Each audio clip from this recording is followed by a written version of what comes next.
Fellow Americans, great to have you back with me. As you know, I'm Jane Smith Fisher, and today we're going to discuss the much misunderstood American healthcare system. I have to say I'm surprised when I hear some in the media describe the Affordable Care Act, or as we know it, Obamacare, as a disaster. Of course, they never seem to follow up and explain exactly how it's a disaster, but I digress. Anyway, I thought it would be a good time to talk about it and sort of unpack this Obamacare thing. To that end, putting my glasses on, because remember when I talked about stubborn facts?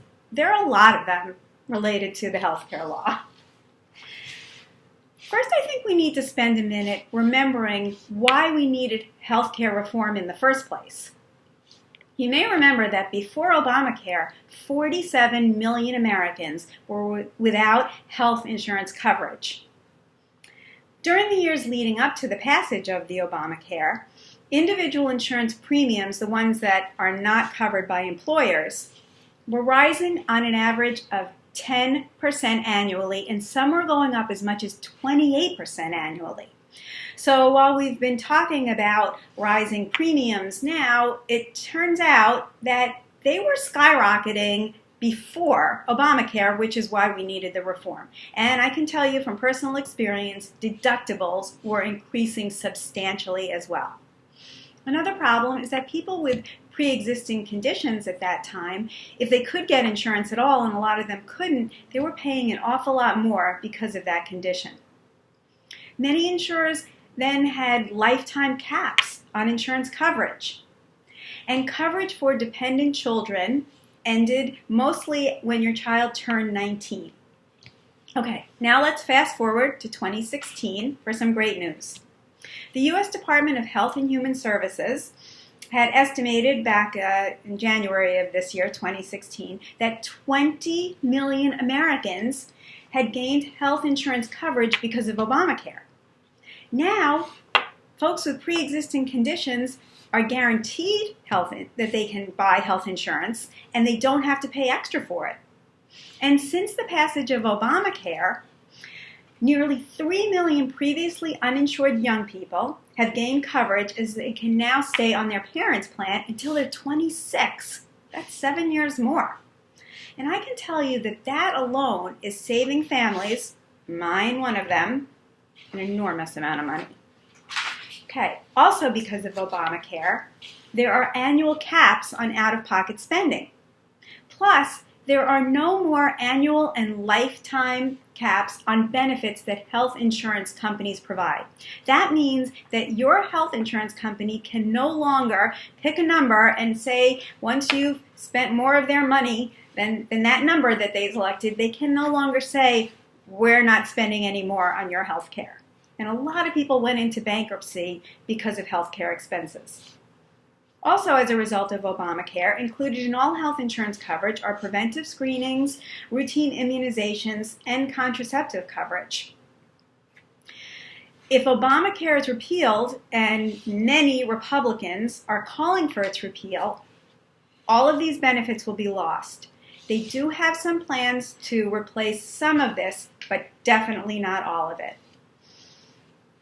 Now, sure, there are some problems. There are always going to be problems with a program that's as big as Obamacare when it's first initiated. But I'm saying that we shouldn't throw the baby out with the bathwater. We should identify the problems and then fix them. So let's hear what the presidential candidates have to say about that. Hillary Clinton would like to keep Obamacare and give it some tweaks, fix it.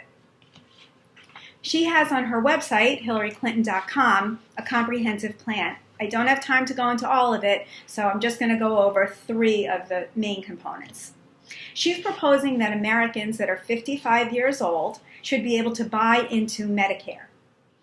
Secretary Clinton will make the public option available. Remember we heard about that when Obamacare was first introduced. There is no public option. It was never actually considered when Obamacare was voted on, but a lot of people had talked about it. What that means is that there would be a government-run insurance plan that would also be offered in addition to the private plans. And this would create more competition which would help to lower premiums and deductibles. And she would work in a variety of ways to lower prescription drug costs, because that is a big problem in this country. Now, Donald Trump, on the other hand, has vowed to repeal Obamacare. Done. Now, he has recommendations for replacements for Obamacare, and those are on donaldjtrump.com. I'm going to talk now about the two ideas that I hear most from him. The first is that he would allow insurance companies to sell insurance across state lines. He believes that this would create competition, more competition among companies, and that would lower premiums and deductibles. However, it's really important to note that this is not a new idea. It's already been offered to insurance companies in certain parts of the country. And there was a study done by the Center on Health Insurance Reforms that showed that these programs have not been successful. It is a complicated issue, but some of the reasons that insurance companies haven't been interested in selling across state lines is that there are different regulations in different states, and also there's difficulty in establishing networks of healthcare providers when you're in new markets. The other idea that Donald often speaks about are health savings accounts, or HSAs. And these are also currently available. I have one. What it means is that you can put a portion of your pre-tax earned income into a special account that you would use for medical expenses. However, this does not replace my health insurance. This is my own money that I put into this account that I use for things like co-pays.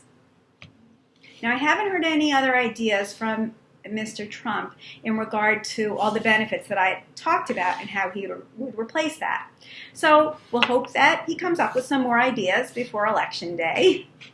And if he does, I'll report them to you. I hope this has helped. I hope that it answered some questions for you. As always, it's great to have you with me, and I'll see you next time.